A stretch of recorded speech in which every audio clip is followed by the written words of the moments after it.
Сәлеметсіздер ме, қымбатты достар. Бүгін бізде 97-ші сабақ. Сабақтың тақырыбы тәуелді септеу, барыс септік жекеше түрі. Склонение притяжательной формы, дательный падеж, единственное число. Сұрақтары қайда, кімге, неге. Вопросы куда, кому, чему. В простом склонении барыс септік имеет окончание гаге, каке. В притяжательном же склонении форма гаге сохраняется только во втором лице вежливой формы. В первом, во втором лице используется усеченная форма ае, в третьем на не. Примеры склонения простой и притяжательной формы приведены параллельно для удобства сравнения и более легкого усвоения грамматики. Ұлым бөлмеге кірді, сын вошел в комнату. Ұлым бөлмеме кірді, сын вошел в мою комнату. Қыз кітапты сөмкеге салды. Девочка положила книгу в сумку. Айгүл, кітапты сөмкеңе сал. Айгүл, положи книгу в сумку. Мына көйлекке қараңыз, киіп көріңіз. Посмотрите на это платье, примерьте. Көйлегіңізге қараңыз, сізге жарасып тұр. Посмотрите на ваше платье, вам идет. Ол балаға алма берді, она дала яблоко мальчику. Ол баласына алма берді, она дала яблоко своему сыну. Вашему вниманию таблица склонения слова во множественном числе барыс септік. Обратите внимание, как слово из двух букв удлинилось за счет присоединения аффиксов в несколько раз. Біздің үйлерімізге или үйімізге, сендердің үйлеріне, сіздердің үйлеріңізге, олардың үйлеріне.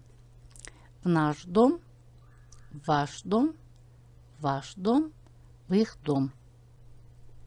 В данных примерах простое и притяжательное спряжение также приведены параллельно, но только во множественном числе.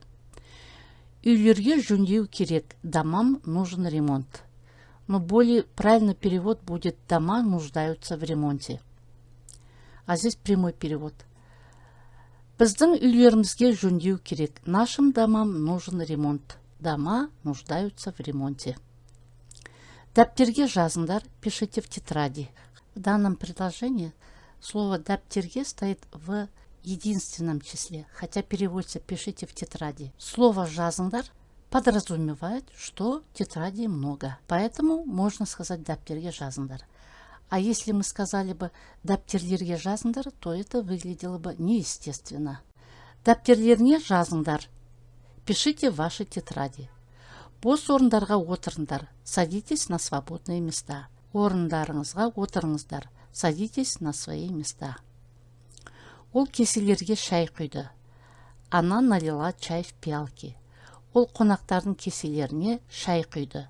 Она налила чай в пиалки гостей. И заканчиваем наш урок пословицами. Мақалдар. Атасына қарап ұл өсер, анасына қарап қыз өсер. Сын растет, беря пример с отца, а дочь с матери. Басыңа іс түскенде досыңа бар. Когда попадешь в беду, иди к другу.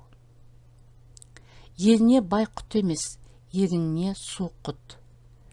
Для народа не богач благо, благо – вода для посева.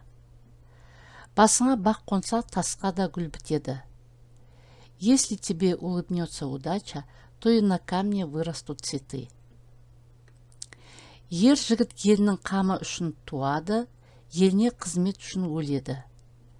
Настоящий мужчина рождается ради блага своего народа и отдаст жизнь ради служения ему.